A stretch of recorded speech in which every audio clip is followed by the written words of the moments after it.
বেনামাজের মৃত্যুর সময় এত পিপাসা হইবে যে মনে চাইবে 7 দিনের পানিও যদি মুখে ঢালিয়া দেয় তবুও বুঝি পিপাসা যাইবে না।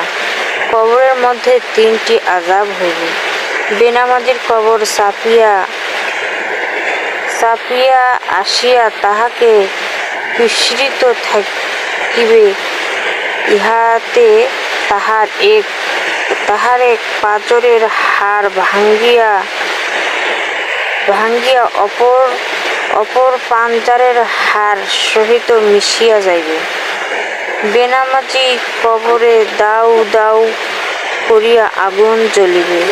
বেনামাজির কবরে বিরাট বিরাট সাপ আসিয়া ভাসিয়া যাইবে এবং এক ফেরেশতা আসিয়া জোরে জোরে গজব মারিতে থাকিবে।